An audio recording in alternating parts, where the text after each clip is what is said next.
Hello friends, welcome back to my channel. इस video में आज के क्वेश्चंस हम डिस्कस कर लेते हैं। पहला क्वेश्चन था इंटरप्रिटेशन ऑफ स्टैट्यूट से थे ये क्वेश्चंस। पहला क्वेश्चन था what do you mean by literal या ग्रामेटिकल रूल ऑफ इंटरप्रिटेशन, कौन सा होता है, जजमेंट के साथ बताना है। ये वाला जो हमारा रूल है वो क्या है, प्राइमरी रूल ऑफ इंटरप्रिटेशन माना जाता है, मोस्ट सुटेबल, जो कोर्ट्स अडॉप्ट करती हैं क्या करने के लिए, कोई भी वर्ड हमारा स्टैट्यूट में इंटरप्रेट करने के लिए। इस रूल में होता क्या है, एक वर्ड को डिराइव किया जाता है, किसी भी वर्ड का अगर हमें मीनिंग निकालना होता है उसका नेचुरल और ऑर्डिनरी मीनिंग जो भी बनता है वैसे इंटरप्रेट किया जाता है।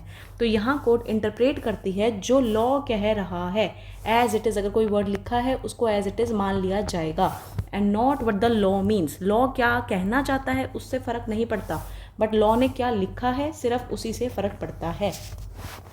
अब इसकी इनएप्लीकेबिलिटी भी हम लिख सकते हैं। ये कहाँ इनएप्लीकेबल होगा, कहाँ नहीं माना जाएगा, जहाँ पे एक ही वर्ड के दो मीनिंग्स हैं वहाँ पे हमारा लिटरल रूल काम नहीं करता है। इसका फेमस जजमेंट कौन सी है, केस लॉ कौन सा है इसमें, Ram Avtar versus assistant sales tax officer. इसमें क्या हेल्ड हुआ था, इस केस में क्वेश्चन ये रेज हुआ था कि जो हमारी बीटल लीव्स होती हैं, जो बीटल लीव्स होती हैं वो वेजिटेबल्स हैं, देयरफॉर हमें इनको एग्जम्प्ट करना चाहिए किस चीज़ से, सेल्स टैक्स के इम्पोजिशन से।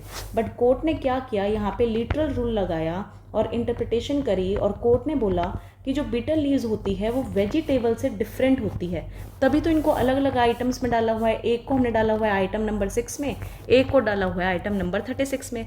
तो देयरफॉर ये मैनिफेस्टली शो करता है लॉ मेकर्स की इंटेंशन कि ये दोनों चीज़ें अलग अलग है, देयरफॉर सेल्स टैक्स इम्पोज होगा। कैसे हमने ये चीज़ डिराइव किया, कोर्ट ने डिराइव किया लिटरल रूल अप्लाई करके। ओके, अगले क्वेश्चन पे आ जाओ। कहता है एक्सप्लेन करना है गोल्डन रूल ऑफ इंटरप्रिटेशन क्या होता है। इसमें भी मैंने क्या बोला था, केस लॉ के साथ बोला था। अब देखो गोल्डन रूल में क्या है, लिटरल रूल को जब हम मॉडिफाई कर देते हैं, लिटरल रूल जब मॉडिफाई हो जाता है वो गोल्डन रूल बन जाता है।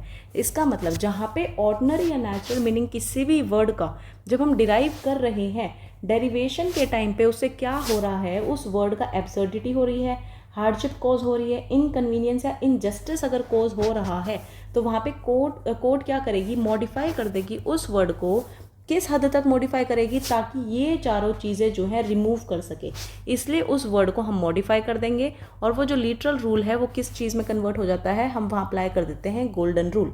इसमें जो इंपॉर्टेंट केस लॉ है कौन सा है, ली वर्सेस नैप। इसमें क्या हुआ, यहाँ पे जो एक वर्ड था स्टॉप, कौन सा वर्ड था, स्टॉप। स्टॉप वर्ड को इंटरप्रेट किया गया, ये सेक्शन 77 रोड ट्रैफिक एक्ट, किसका, रोड ट्रैफिक एक्ट का वर्ड था ये स्टॉप।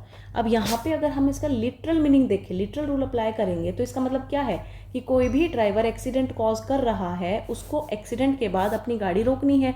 स्टॉप का लिटरल मीनिंग ये है, ठीक है। अब ये जो लिटरल मीनिंग अगर हम इसका देखें कि हमने बोला स्टॉप करनी पड़ती है एक्सीडेंट करते, अब ये कहीं ना कहीं क्या है, इनजस्टिस कॉज कर रहा था, एब्सर्डिटी क्रिएट कर रहा था। तो यहाँ पे कोर्ट ने क्या किया, यहाँ पे कोर्ट ने गोल्डन रूल अप्लाई किया और कोर्ट ने बोला भाई स्टॉप का मीनिंग तुम क्या निकालोगे कि जो भी ड्राइवर एक्सीडेंट कॉज कर रहा है उसको कम से कम रीजनेबल टाइम तक स्टॉप करना होगा अपना vehicle.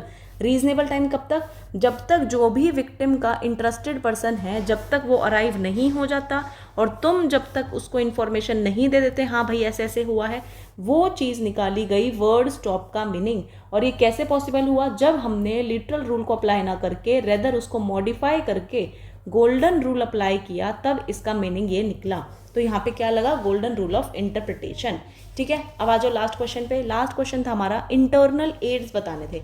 Internal ads of interpretation कौन कौन से होते हैं, देखो हम पहले ये टेबल फॉर्मेट बनाएंगे। टेबल फॉर्मेट के बाद अगर हमारे पास टाइम नहीं है तो ये तो बनाना ही बनाना है, बट अगर हमारे पास टाइम है तो हम फिर इनको एक एक को थोड़ा थोड़ा दो तीन लाइन में एक्सप्लेन करेंगे विद एग्जांपल्स। ठीक है, इंटरनल एड्स कौन कौन से होते हैं, long title, preamble, heading, marginal notes, illustration, explanation, punctuation, proviso, exception, schedule and definition close. सबसे पहले आ जाओ लॉन्ग टाइटल पे।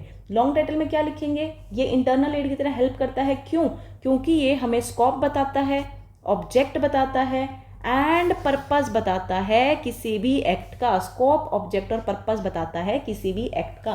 प्रीएम्बल क्या है, प्रीएम्बल ऑब्जेक्टिव ले डाउन करता है एक्ट का एंड जब एक्सप्रेस प्रोविजंस जो हैं हमारे एम्बिगुअस होते हैं, जो एक्सप्रेस चीज़ें हमें नहीं समझ आती, अनक्लियर होती है, उस टाइम पे हमारा प्रीएम्बल काम करता है। ठीक है, हेडिंग क्या होती है? हेडिंग होती है जो हर सेक्शन पे अटैच्ड होती है हर एक्ट और स्टैट्यूट के। Marginal notes are written on the side of every section, जो सेक्शन के साइड में लिखा होता है, जो समराइज करता है, क्या समराइज करता है? Effect of the section, section के इफेक्ट को क्या करता है? समराइज करता है। अगले पे आ जाओ, इलस्ट्रेशन। इलस्ट्रेशन यूजफुल होते हैं टू अंडरस्टैंड द प्रोविजंस, और जो हम चेंज नहीं कर सकते हैं। फिर आ जाओ explanation. Explanation are provided to explain ambiguities in the meaning of the provision. जब प्रोविजन में कुछ एम्बिग्विटी हो जाती है तब हमें एक्सप्लेनेशन की नीड पड़ती है, जो एक्सप्लेन करते हैं उन मेन प्रोविजन के एम्बिग्विटी को। तो मेन प्रोविजन में अगर कोई एम्बिग्विटी है उसको एक्सप्लेन करने का काम कौन करता है? एक्सप्लेनेशन करता है। ठीक है, punctuation. Court while interpreting any provision, वो क्या है? उसको पंचुएशन के साथ पढ़ती है। प्रोवाइजो, इसका कोई भी इंडिपेंडेंट एग्जिस्टेंस नहीं होता है खुद का, ये डिपेंड किस पे करता है? मेन प्रोविजन पे, जो मेन पैराग्राफ होता है सेक्शन का, उसी पे प्रोवाइजो डिपेंड करता है। आ जाओ एक्सेप्शन पे। Exception is provided for exempting the elements which would otherwise fall within the ambit of provision. तो जो मेन प्रोविजन में फॉल कर जाता, उसको फॉल ना करने के लिए कुछ एक्सक्लूजन्स होते हैं जो एक्सेप्शंस की फॉर्म में लिखे होते हैं। ठीक है, ऐसे ही डेफिनेशन क्लॉज जो हर किसी का मीनिंग डिफाइन करती हैं। And schedule which are provided at the last of the enactment, या एक्ट, हर किसी एक्ट के लास्ट में जो स्केड्यूल्स प्रोवाइडेड होते हैं, जैसे हमारे सीपीसी के पीछे भी है, हमारे सीआरपीसी के पीछे भी था, न्यू लॉज के पीछे भी है। ठीक है, तो ये है हमारे आज के 3 क्वेश्चंस। अब मिलते हैं अपनी नेक्स्ट वीडियो में। Thank you for watching.